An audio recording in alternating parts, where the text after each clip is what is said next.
আমি তাকে সেই যজ্ঞের ফল দান করি। যিনি প্রচুর, যার হবি আছে, যে যজমানের, হবি মানে ঘি,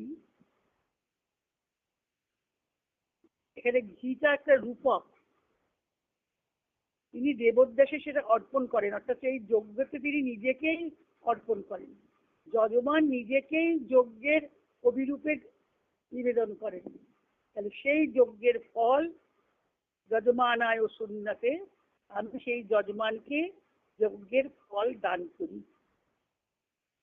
অর্থাৎ যিনি নিজেকে সমর্পণ করতে পারেন মহাশক্তির কাছে, তাকে আমি যজ্ঞের ফল দান করি। এখানে যজ্ঞ করার কথা হচ্ছেন, বৈদিক কোথায় যজ্ঞ হচ্ছেন, যে অগ্নিকে আহুতি দিতে হবে, অগ্নিমুখী দেবা খাদন্তি বলেছেন না, অগ্নির মধ্যে দিয়ে দেবতারা আহার গ্রহণ করেন। আবার গীতায় যে যজ্ঞের কথা বলা হলো,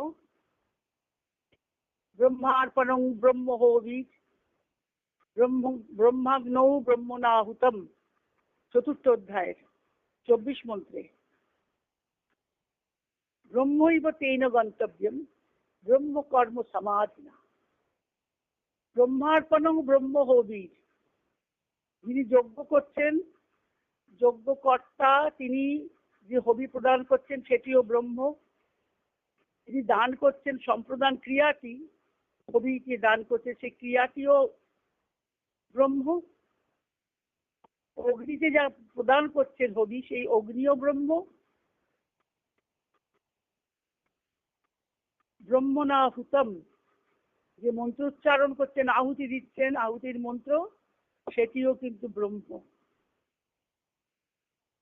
ব্রহ্মার্পণং ব্রহ্মহোবি ব্রহ্মাগ্নৌ ব্রহ্মণাহুতম ব্রহ্মৈব তেন গন্তব্যম। সেখানে ব্রহ্মকর্ম সমাধিনা, সমস্ত কর্ম ব্রহ্মেতেই সমাহিত হচ্ছে, ব্রহ্মেই একমাত্র গন্তব্য।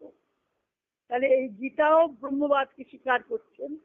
যজ্ঞ করব কেন না, ব্রহ্মের সঙ্গে মিলিত হওয়ার জন্য, ব্রহ্মে সমস্ত কর্মকে সমাহিত করার জন্য।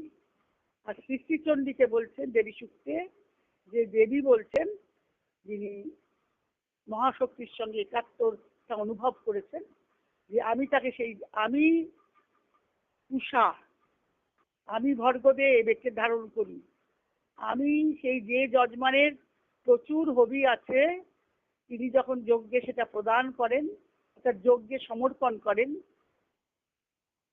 গীতার যে একদম শ্রেষ্ঠ আত্মসমর্পণের মন্ত্র, শেষে গিয়ে অষ্টাদশে